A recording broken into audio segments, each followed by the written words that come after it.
New tonight in the investigation of the University of Idaho student murders. We're learning about the items that investigators took from Bryan Kohberger's parents' home in Pennsylvania, as well as the items seized from his car.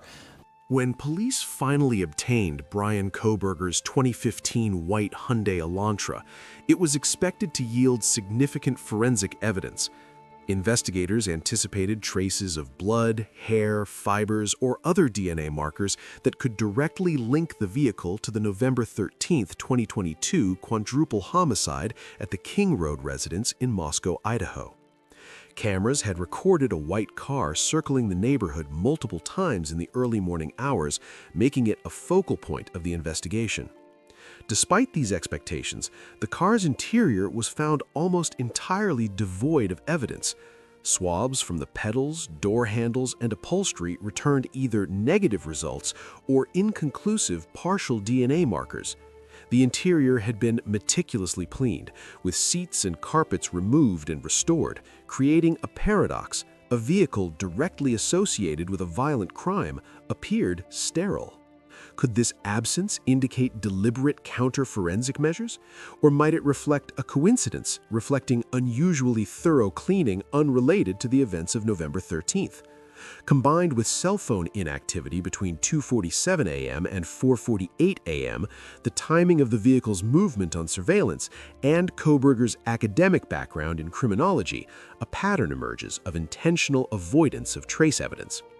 It is possible the vehicle was systematically sanitized to minimize forensic detection.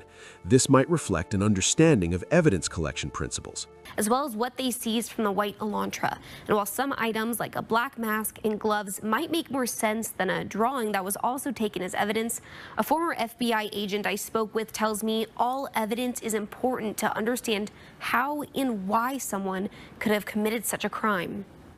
What do you think? Does the spotless interior suggest planning, or is it an anomaly in the investigation?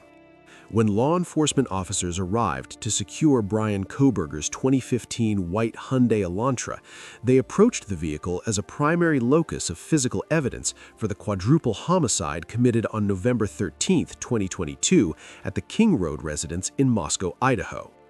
Forensic protocols dictate that any vehicle associated with violent crime, particularly a stabbing of 4 individuals in their home, is treated as a potential repository of biological, trace, and contact evidence. Standard operating procedures for such investigations, as outlined by the FBI and state forensic guidelines, prioritize collection of DNA, hair, fibers, and any particulate matter transferred during the commission of the offense.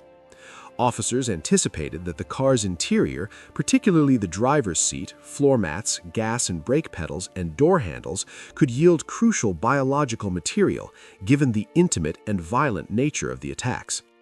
The murders involved direct stabbing, an act which typically disperses blood in a manner that is difficult to fully contain, potentially aerosolizing trace amounts across the assailant's clothing and any immediate transportation medium.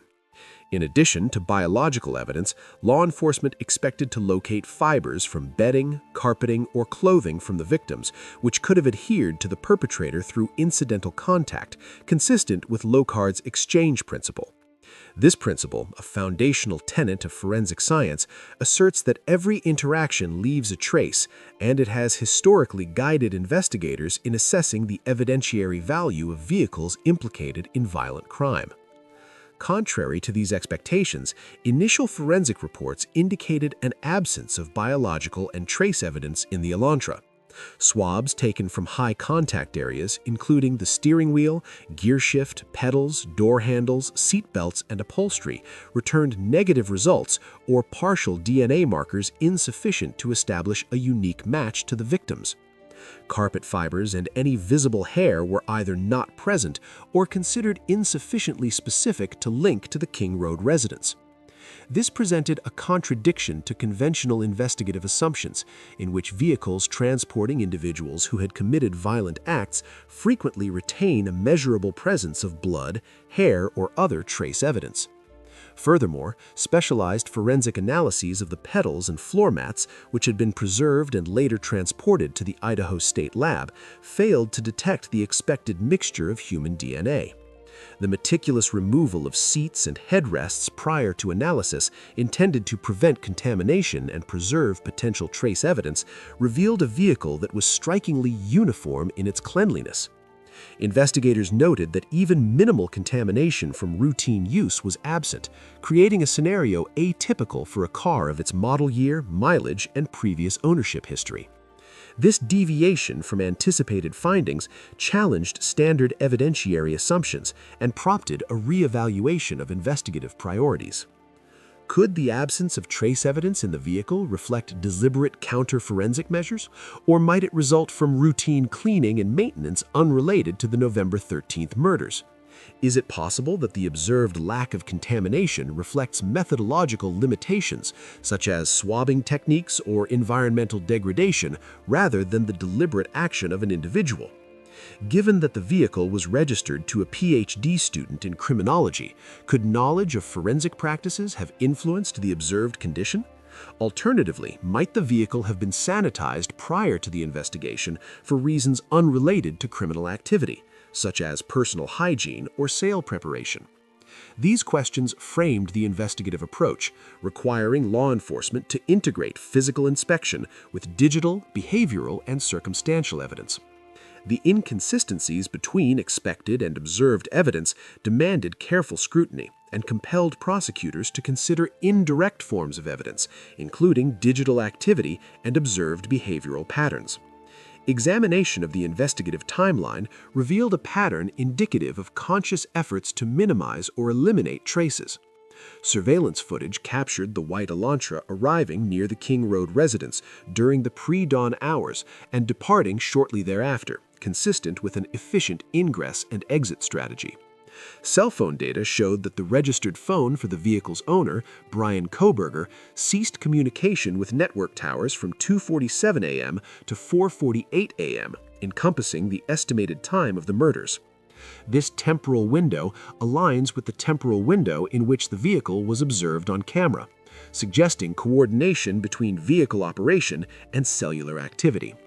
Forensic reports further indicated that seats had been removed and interior panels accessed in a manner consistent with knowledge of potential evidence accumulation points. The observed pattern suggests a deliberate attempt to avoid deposition of biological or trace materials, potentially reflecting an understanding of forensic detection methods, including the importance of DNA, hair, and fiber collection in linking suspects to crime scenes. It is possible that the Elantra was intentionally sanitized to limit the deposition of incriminating biological and trace evidence. The thorough cleaning of seats, carpets, pedals, and other surfaces, coupled with the absence of incidental contamination, could indicate a deliberate effort to interfere with forensic analysis. This might reflect specialized knowledge regarding the locations where evidence is likely to accumulate, the effectiveness of particular cleaning methods, and the sequencing required to ensure minimal residual traces. The combination of observed vehicle movements, digital activity, and the physical condition of the car makes it plausible that the sanitization was conducted in advance of or immediately following the commission of the crime. It is also possible that the observed cleanliness was enhanced by mechanical or chemical means designed to degrade biological material, although no specific chemical residues were confirmed. The pattern of action may suggest a high level of premeditation in which the potential for forensic detection was anticipated and addressed systematically. However, alternative theories exist. The lack of trace evidence might reflect coincidence, limitations in sampling, or degradation of biological material in situ due to environmental factors and cannot, in isolation, conclusively establish intent. Theories should therefore be constructed with cautious language, emphasizing likelihoods rather than certainties. The expected areas for forensic collection included the steering wheel, gear shift, gas and brake pedals, door handles, seat belts, headrests, carpeting, and upholstery. Swabs from these areas were systematically taken and preserved under chain of custody protocols to prevent contamination. Photographic documentation prior to removal of components confirmed the vehicle's condition at the time of seizure. No visible bloodstains, hairs, or fibers consistent with the King Road residence were observed. Forensic teams noted that even minor dust accumulation, which is typically present in vehicles with regular use, was absent in areas of potential evidence deposition. In contrast, minor external dust was observed on the vehicle's exterior, but this did not provide evidentiary linkage to the murders. Investigators also considered the potential contribution of footwear, gloves, and other implements in transferring trace evidence into the vehicle. The absence of such indicators reinforced the anomaly presented by the interior's condition. The observed absence of evidence contradicts fundamental expectations derived from empirical data in violent crime vehicle analysis.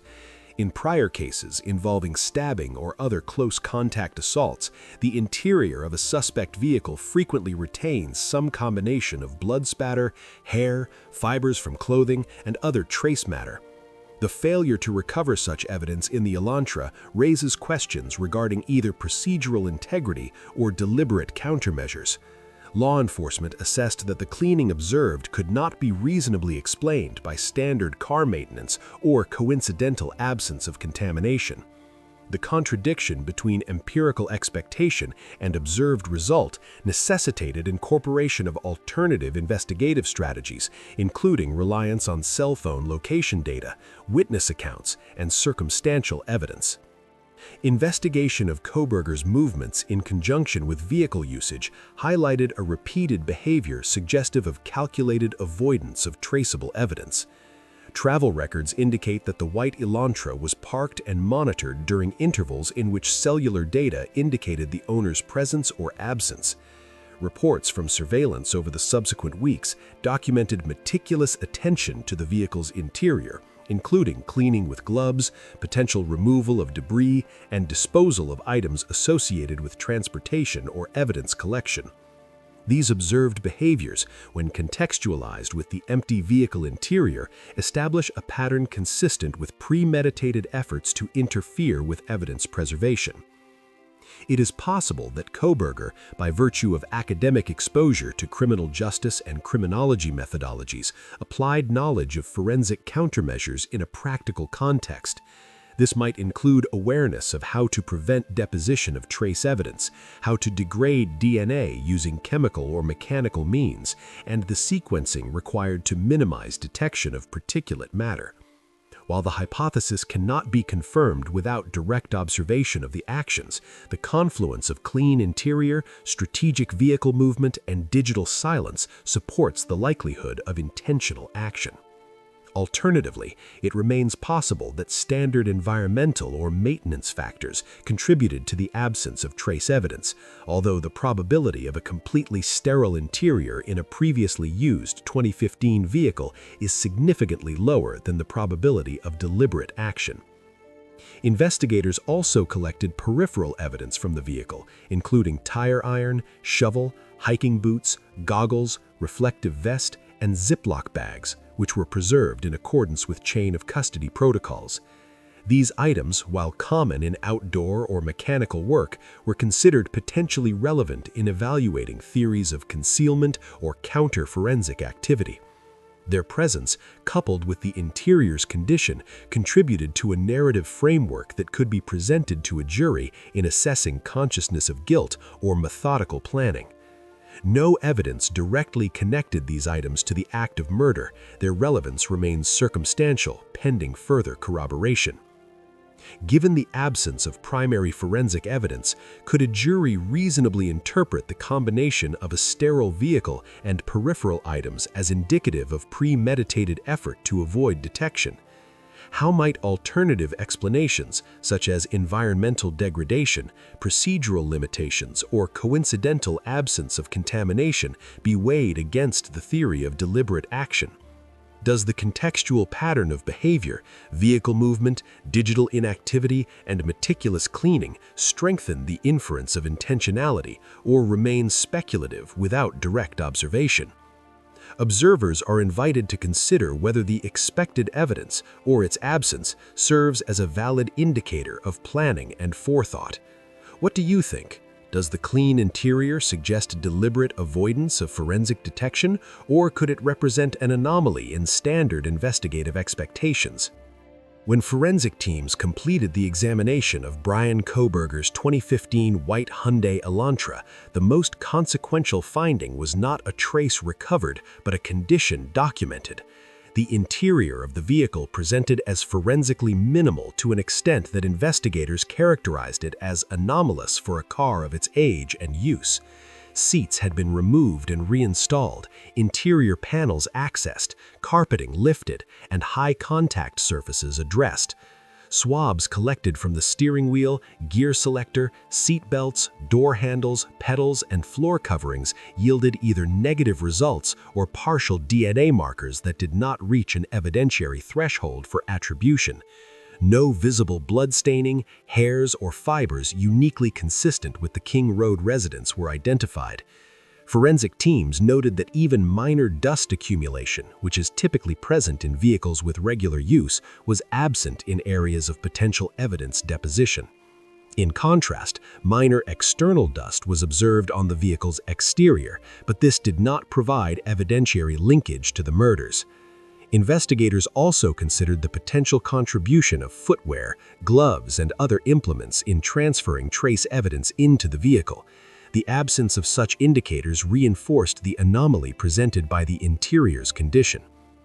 The observed absence of evidence contradicts fundamental expectations derived from empirical data in violent crime vehicle analysis.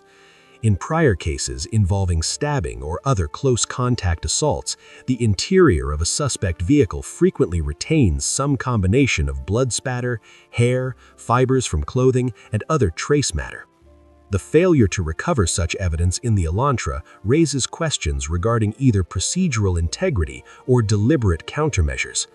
Law enforcement assessed that the cleaning observed could not be reasonably explained by standard car maintenance or coincidental absence of contamination. The contradiction between empirical expectation and observed result necessitated incorporation of alternative investigative strategies, including reliance on cell phone location data, witness accounts, and circumstantial evidence. Investigation of Kohberger's movements in conjunction with vehicle usage highlighted a repeated behavior suggestive of calculated avoidance of traceable evidence. Travel records indicate that the white Elantra was parked and monitored during intervals in which cellular data indicated the owner's presence or absence. Reports from surveillance over the subsequent weeks documented meticulous attention to the vehicle's interior, including cleaning with gloves, potential removal of debris, and disposal of items associated with transportation or evidence collection. These observed behaviors, when contextualized with the empty vehicle interior, establish a pattern consistent with premeditated efforts to interfere with evidence preservation. It is possible that Kohberger, by virtue of academic exposure to criminal justice and criminology methodologies, applied knowledge of forensic countermeasures in a practical context. This might include awareness of how to prevent deposition of trace evidence, how to degrade DNA using chemical or mechanical means, and the sequencing required to minimize detection of particulate matter.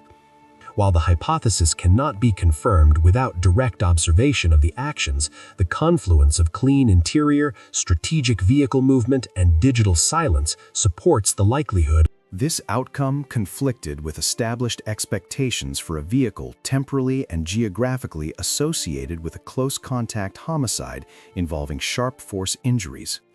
In comparable investigations, even extensive post-event cleaning often leaves recoverable material in seams, under seats, within foam cushions, or along pedal assemblies. Blood, in particular, is known to persist microscopically despite routine sanitation. The contradiction lay in the uniformity of the absence. Investigators did not encounter a mixed pattern of residual findings, which might suggest partial or inconsistent cleaning. Instead, they documented a broad forensic vacuum. This stood in tension with the contemporaneous evidence that placed a white Elantra in proximity to the crime scene during the relevant time window, and with digital records that placed the registered owner's phone offline during that same period. The absence, therefore, did not resolve uncertainty, it introduced it.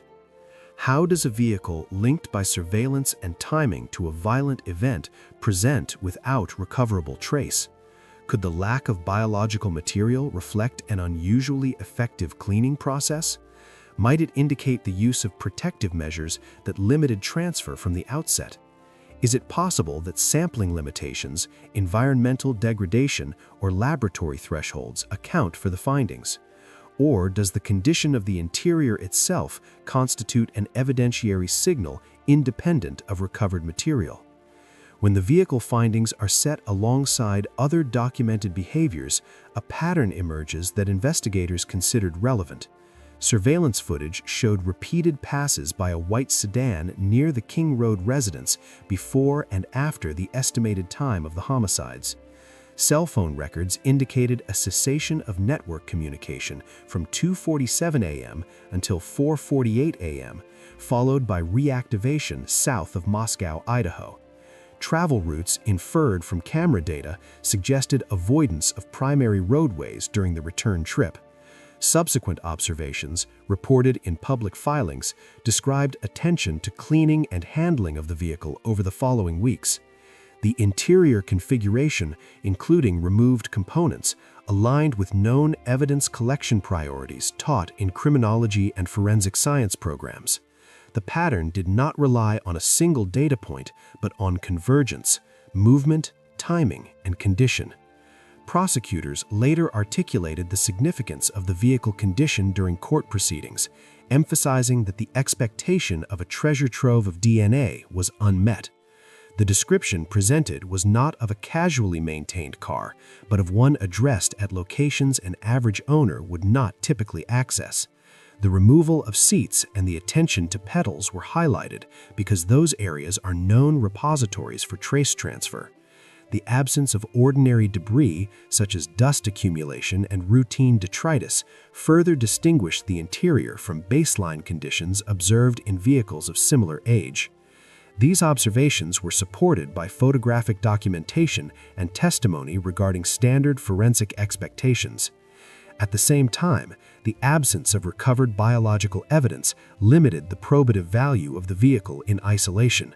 No laboratory report concluded that DNA had been conclusively destroyed, nor did any analysis establish the specific methods used to achieve the observed condition. Without chemical residue confirmation, investigators could not state that particular agents were applied. The contradiction persisted. A vehicle associated circumstantially with a violent event presented without the material traces typically relied upon to establish direct linkage. Does a forensic void function as evidence, or does it represent an absence that must be filled by other forms of proof? How should fact-finders weigh a condition that appears deliberate but is not by itself illegal or uniquely incriminating?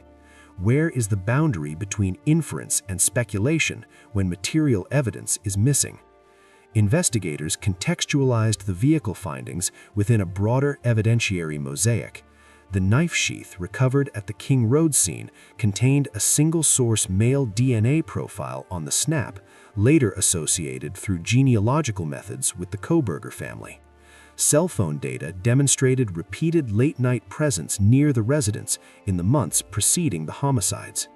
Video evidence tracked the movement of a white Elantra consistent with the defendant's registered vehicle. Within this pattern, the car's condition assumed interpretive weight, not as proof of presence, but as an indicator of post-event conduct.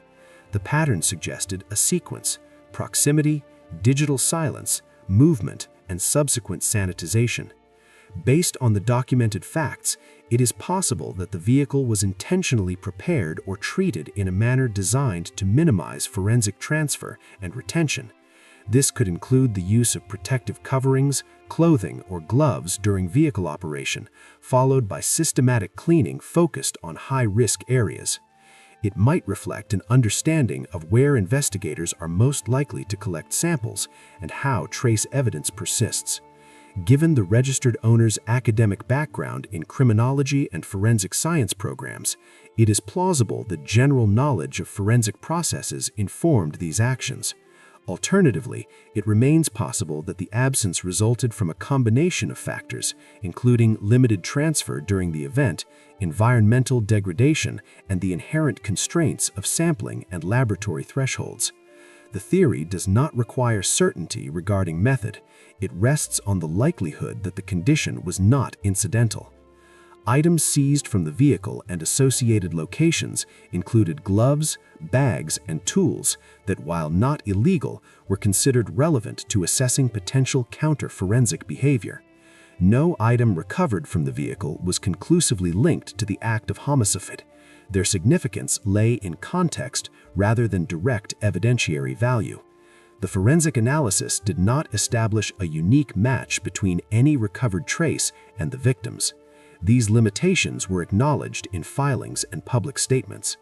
The same absence that suggested deliberate action also constrained prosecutorial argument. Without blood, hair, or fibers, the vehicle could not independently establish guilt. Defense challenges emphasized the lack of direct physical linkage and the possibility of alternative explanations. The contradiction underscored the dependence of the case on cumulative inference rather than singular forensic discovery. Can a jury reasonably infer intent from absence when supported by converging circumstantial evidence? Or does the lack of material findings undermine the probative value of the vehicle altogether? How should uncertainty be weighed when patterns suggest deliberation, but proof remains indirect? The investigative response treated the forensic void not as an endpoint but as a pivot. Resources were redirected to corroborative domains: digital records, surveillance mapping, witness statements, and genealogical analysis. Within this framework, the vehicle's condition became the central interpretive element, informing how other evidence was read rather than standing alone. It is likely that investigators viewed the Elantra's interior as a behavioral artifact. The theory holds that post-event conduct can reflect consciousness of risk, even when material evidence is absent. This interpretation does not assert commission of the crime by the condition alone. It suggests that the manner in which the vehicle was addressed is consistent with an effort to manage evidentiary exposure. Competing explanations remain viable, and the theory relies on probability rather than certainty. Considering the documented absence of recoverable evidence and the surrounding pattern of behavior, what do you think the forensic void represents?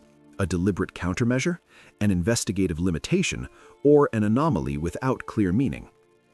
Bryan Kohberger was enrolled as a doctoral student in criminology at Washington State University at the time of the November 13, 2022 homicides in Moscow, Idaho. His academic focus placed him in direct contact with theories of criminal behavior, investigative methods, and forensic evidence handling. Public court statements later referenced coursework and written material addressing crime scene processing and offender behavior. This educational background is not disputed and was documented through university records and prosecutorial filings. Investigators also documented post-event behavior that included extensive cleaning of personal spaces and attention to potential sources of trace evidence, including the interior of the 2015 white Hyundai Elantra associated with him. These actions were observed or inferred through surveillance, search warrant returns, and testimony. Academic study of criminology is not indicative of criminal intent, nor does it establish predisposition toward violent conduct. Thousands of students engage with forensic theory without engaging in criminal behavior. The contradiction arises when specialized knowledge coincides with actions that appear aligned with counter-forensic objectives. Cleaning a vehicle or residence is not inherently suspicious, and meticulous habits can reflect personality traits unrelated to wrongdoing. The challenge for investigators was distinguishing between ordinary conduct informed by education and conduct suggestive of an attempt to mitigate evidentiary exposure. The educational background alone could not resolve this distinction. How should specialized knowledge be weighed when evaluating post-event behavior? Does familiarity with forensic principles increase the likelihood that certain actions were intentional rather than incidental? Or does the attribution of motive risk conflating education with intent, thereby overstating the significance of routine activities? Investigators identified a sequence of behaviors that, when viewed collectively, formed a pattern they considered relevant. This included the documented digital silence of a cell phone during the estimated time of the homicides, indirect travel routes following the event, and the subsequent condition of the vehicle and living spaces. The pattern was not limited to a single act of cleaning, but extended to attention directed at areas commonly targeted during forensic examinations. Observations at a later date included the use of gloves during trash disposal and the segregation of refuse. These behaviors, while individually explainable, were interpreted in relation to the subject's academic exposure to investigative techniques. The pattern suggested a convergence between knowledge and action. Prosecutorial arguments referenced the concept of Locard's exchange principle, a foundational forensic theory stating that contact between two objects results in mutual transfer. This principle is widely taught in criminology programs and is central to understanding trace evidence. The absence of such evidence in the vehicle, coupled with the methodical nature of its interior condition, was presented as inconsistent with normal use.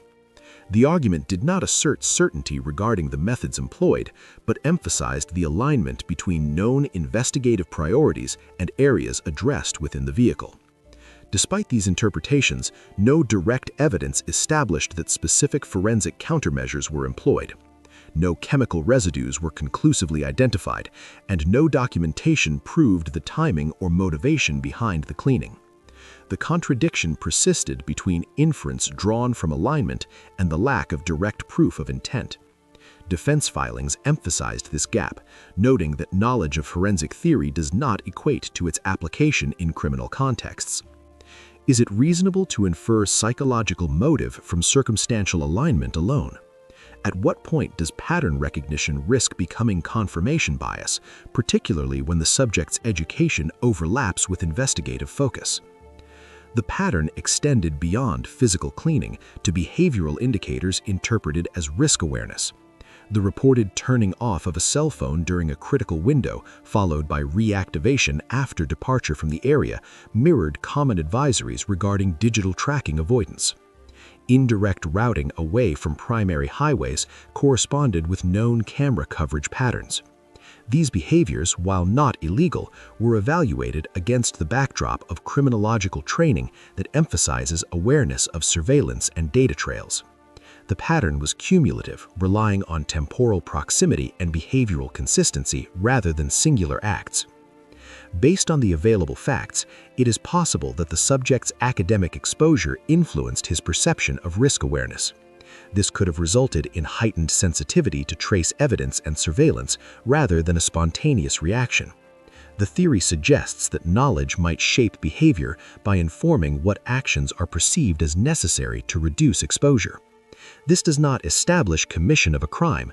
It proposes that if involved, the subject would be more likely than an average individual to address specific evidentiary vulnerabilities.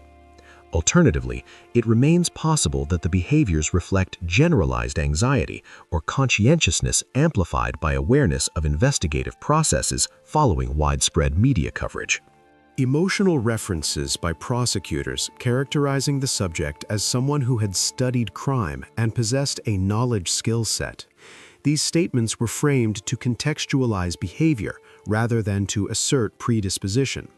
No evidence was presented that academic work advocated or simulated violent conduct. The relevance lay in the application of knowledge after the fact, not in its acquisition. The reliance on psychological interpretation introduces uncertainty. Psychological inference cannot substitute for physical proof, and courts traditionally caution against attributing intent based solely on demeanor or background. The contradiction highlights the tension between narrative coherence and evidentiary rigor. Without corroboration, psychological theories remain interpretive rather than determinative. Should psychological insight serve as a supporting lens or as a central pillar in evaluating evidence? How should jurors differentiate between plausible inference and speculative attribution when expert knowledge intersects with alleged conduct? The prosecution's narrative positioned the subject's education as a contextual amplifier rather than a causal factor. The pattern emphasized sequence, exposure to theory, occurrence of the event, and subsequent behavior consistent with that theory. The defense countered by isolating each behavior and offering benign explanations. The pattern thus became contested terrain, dependent on whether cumulative interpretation was accepted. It is likely that investigators considered the possibility of hubris, defined as overconfidence in one's understanding of systems and processes. In criminological contexts, such overconfidence could lead to underestimation of investigative reach. The theory holds that attempts to manage evidence might inadvertently create new points of focus, such as an absence that appears deliberate. This interpretation remains a hypothesis grounded in behavioral analysis rather than direct evidence. Given the documented facts and the interpretive role of specialized knowledge, what do you think carries greater weight? The actions themselves or the context provided by academic exposure that may have shaped those actions? The investigation into the November 13, 2022 homicides at the King Road residence did not rely on the condition of the Hyundai Elantra in isolation. Law enforcement agencies assembled a multi-layered evidentiary framework that combined DNA analysis, cell phone records, and extensive surveillance review. Central to this framework was a tan leather knife sheath recovered from the crime scene, positioned on a bed near one of the victims. Forensic testing identified a single-source male DNA profile on the snap of the sheath. Through genealogical comparison and subsequent direct sampling, this profile was associated with Bryan Kohberger. The DNA finding represented the only biological evidence recovered from the scene that was publicly linked to him, and was characterized in court filings as a significant element of probable cause. While the DNA on the sheath established a physical connection between Kohberger and an object left at the scene, it did not establish the timing or circumstances under which that DNA was deposited. The sheath itself was not recovered from his possession, and no blood or victim DNA was publicly reported as being found on his person, clothing, or vehicle. Defense challenges emphasized that transfer could have occurred through secondary means, and that the DNA evidence standing alone did not reconstruct the sequence of events. This created a contradiction between the strength of the association and the limits of what that association could conclusively prove. How should a single-source DNA finding be weighed when other expected forensic links are absent? Does the presence of DNA on an item at the scene outweigh the absence of corroborating biological evidence elsewhere, or does it require additional contextual support to establish relevance? Investigators sought that contextual support through digital and visual data. Cell phone records obtained via search warrants indicated that a phone attributed to Kohberger was present in the general area of the King Road residence on multiple occasions in the months preceding November 13th, often during late night or early morning hours. On the night of the homicides, the phone was documented as active near his Pullman, Washington residence until approximately 2:42 a.m., whereafter it ceased communicating with the network at 2:47 a.m. The phone remained inactive until 4:48 a.m. when it reconnected south of Moscow, Idaho. This window overlapped with the estimated time of the homicides as determined by investigators. The pattern of activity before and after the gap was interpreted as movement consistent with travel between Pullman and Moscow. Surveillance footage from multiple locations captured a white sedan consistent with a Hyundai Elantra traveling in the vicinity of the King Road residence during the early morning hours. The vehicle was observed making several passes through the neighborhood before 4:04 a.m. and departing at approximately 4:20 a.m. at a higher rate of speed. Additional cameras captured the vehicle on routes leading away from Moscow towards Pullman. Analysts compared vehicle characteristics, including body style and lighting configuration, to registered vehicles and narrowed the field to a 2015 white Hyundai Elantra registered to Kohberger.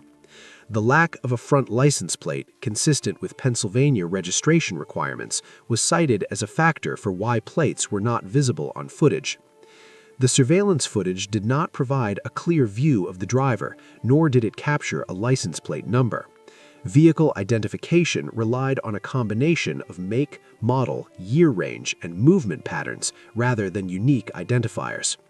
Defense arguments highlighted the prevalence of similar vehicles and the initial misidentification of the model year range in public requests for information. This raised questions about the degree of certainty that could be attributed to vehicle identification solely based on video analysis.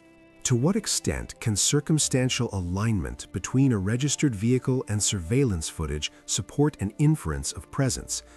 Does consistency across multiple cameras compensate for the absence of direct visual identification? The investigative pattern emphasized convergence. The DNA on the knife sheath placed a genetic marker at the scene. The cell phone data suggested repeated proximity to the location and a period of inactivity during the relevant time frame. The surveillance footage depicted a vehicle matching the description of Kohberger's Elantra, moving in a manner consistent with arrival and departure. When considered together, these elements formed a narrative of approach, presence, and exit. Each component, while limited on its own, was positioned to reinforce the others. Additional corroborative details included records showing that Kohberger had changed the registration of his vehicle shortly after the homicides, replacing Pennsylvania plates with Washington plates. Investigators also documented indirect travel routes following the event, inferred from cell phone pings and camera locations, which avoided major highways. These details were presented as consistent with an effort to limit visibility rather than as definitive proof of intent. None of these actions were unlawful in themselves. Changing vehicle registration and selecting alternate routes are legal activities with benign explanations. The contradiction lay in interpretation, whether these actions were coincidental or indicative of risk awareness. Defense filings underscored the danger of attributing criminal significance to lawful conduct absent direct evidence of wrongdoing. How should lawful but contextually suggestive behavior be evaluated? At what point does pattern recognition cross into speculative inference? Investigators integrated temporal sequencing into their analysis. The timeline established by digital records was aligned with surveillance timestamps and estimated time of death. This chronological framing reduced the likelihood that each data point was independent. The patterns suggested coordination across domains: physical movement, digital presence, and post-event behavior.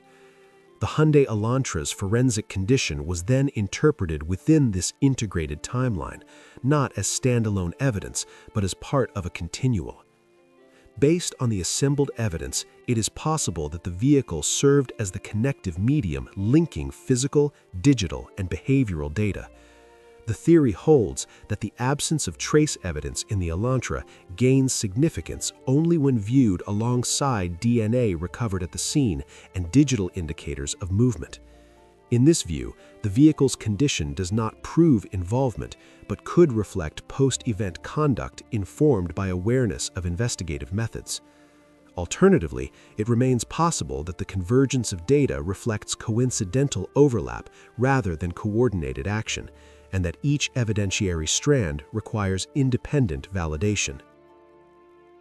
Investigators also relied on historical cell site location information to establish patterns of movement over time. While such data provides approximate location rather than precise positioning, its value lies in consistency across multiple events. Public filings acknowledge the limitations of this data, noting that it cannot pinpoint exact addresses and must be interpreted cautiously. The inherent imprecision of cell phone location data introduces uncertainty. Signal strength can be influenced by network load, terrain, and tower configuration. This limitation complicates efforts to draw definitive conclusions about presence at specific locations. Does the accumulation of approximate data points create clarity, or does it amplify uncertainty? How should evidentiary thresholds be applied when precision varies across sources? Investigative approach treated corroboration as cumulative rather than additive. Each piece of evidence was evaluated for how it aligned temporally and contextually with others. The pattern did not seek to eliminate all alternative explanations, but to assess relative probability. It is likely that prosecutors will argue that the convergence of DNA, phone data, and surveillance footage reduces the plausibility of coincidence. The defense is expected to counter that convergence does not equal causation and that gaps remain. The theory remains contingent on interpretation rather than definitive proof. When the DNA, phone data, and surveillance footage are viewed together rather than separately, what do you think carries more weight? The strength of convergence or the persistence of gaps that prevent a complete reconstruction of events? Public records and court filings establish that Bryan Kohberger was a doctoral student in criminology at the Idaho homicides. His academic focus included criminal behavior, decision-making, and investigative processes.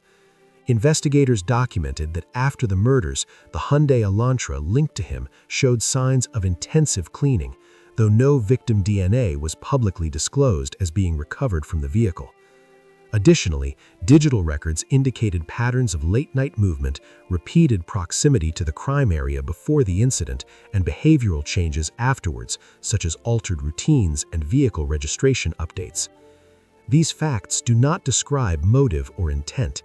They describe background, capability, and observable actions before and after the crime window. At the same time, expertise in criminology does not equate to criminal behavior. Many students study crime without engaging in it. Cleaning a car, changing plates, or modifying routines are not illegal acts and can have innocent explanations. No diary, confession, or direct psychological assessment has been presented publicly to confirm an obsessive or guilty mindset. This contradiction creates tension. Investigators interpret patterns as psychologically meaningful, while the defense frames them as ordinary behaviors filtered through hindsight. How do we responsibly interpret behavior when the subject understands the system judging him? Does knowledge of criminology make certain actions more suspicious, or does it make investigators more likely to overinterpret neutral behavior as calculated? What draws attention is not any single action, but the consistency of behavior across domains. Preparation knowledge, academic immersion in criminology and forensic theory, movement patterns, repeated late-night travel consistent over months, post-event conduct, intensive vehicle cleaning and altered logistics, silence, no public emotional reaction, no visible panic, no explanatory narrative. Psychologists often caution against profile bias, yet patterns matter when they repeat across time and context. The Elantra, in this sense, becomes more than transportation. It becomes a behavioral artifact, an object acted upon with unusual focus. Investigators noted that the car was reportedly cleaned thoroughly, including interior surfaces. Court documents did not describe casual tidying, but emphasized deliberate attention. This was highlighted not as proof of guilt, but as behavior occurring shortly after the crime timeline. At the same time, no forensic evidence publicly confirmed that the car ever contained victim traces from the victims. If the car held no victim evidence, then why clean it so intensely? Conversely, if it once contained evidence, why was none recoverable? This contradiction sits at the center of the psychological debate. Either the cleaning was unnecessary, or it was informed by fear of detection rather than actual contamination. Was the cleaning driven by reality or perception? Can fear alone motivate extreme behavior even when no physical evidence exists? Criminological literature often discusses cognitive overconfidence, the belief that one understands systems so well that they can outmaneuver them. In some cases, this leads not to recklessness, but to overcorrection. Patterns consistent with this concept include excessive precaution beyond practical necessity, hyper-focus on forensic vulnerabilities, actions taken just in case rather than in response to known threats. The Elantra's condition may reflect this pattern, not the removal of evidence, but the removal of imagined evidence. Based on the evidence, it is possible that Kohberger's academic background shaped how he interpreted risk. Rather than responding to what was actually present, he might have been responding to what could be present. The cleaning of the vehicle could reflect anticipatory anxiety informed by criminological knowledge, an awareness of trace transfer, secondary DNA, and forensic scrutiny. It is also possible that repeated exposure to violent case studies fostered a sense of detachment, where actions are treated as procedural rather than emotional.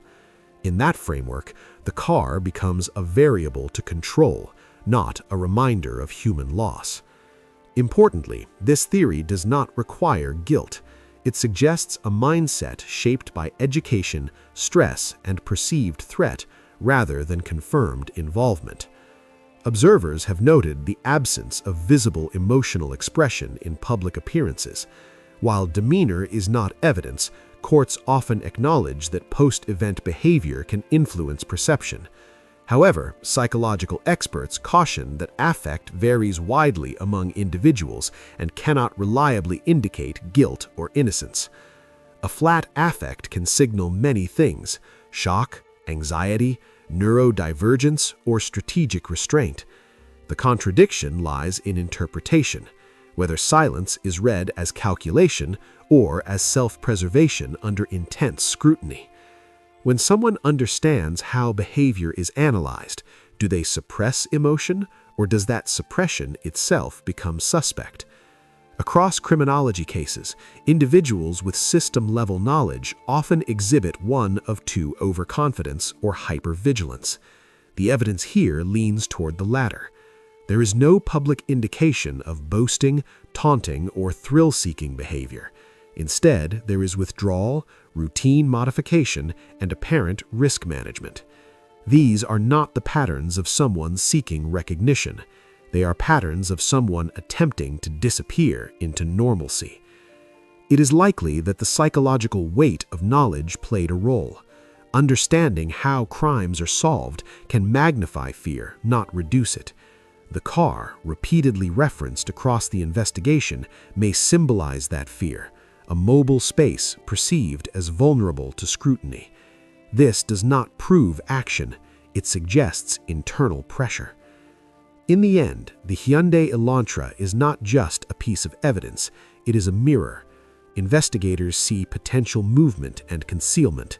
The defense sees assumption and projection. The public sees a blank space filled with meaning. What remains haunting is not what was found, but what wasn't. No blood, no fibers, no clear answers. Just patterns circling an absence. And sometimes, absence speaks loudest. When you look at the car, the cleaning, the silence, and the knowledge behind it all, do you see calculated guilt or a mind overwhelmed by what could happen next? As the investigation stands publicly, the Hyundai Elantra remains one of the most scrutinized objects in the case. Court records and reporting confirm that it was seized, examined, and heavily discussed, but did not yield the kind of dramatic forensic evidence many expected. At the same time, Bryan Kohberger faces the most severe legal consequences possible, including life imprisonment if convicted. The case has moved from investigation to adjudication, where facts, not speculation, will ultimately decide outcomes. Yet the contradiction remains unresolved. How can a vehicle allegedly central to a crime narrative reveal so little? In cases involving extreme violence, absence of physical evidence often feels counterintuitive. Viewers expect blood, DNA, or a clear forensic trail. Instead, the Elantra offers silence. No public confirmation of victim DNA, no definitive proof of what happened inside that space. This gap between expectation and reality is where debate thrives. Can silence itself become evidence, or does treating absence as meaning risk turning theory into assumption?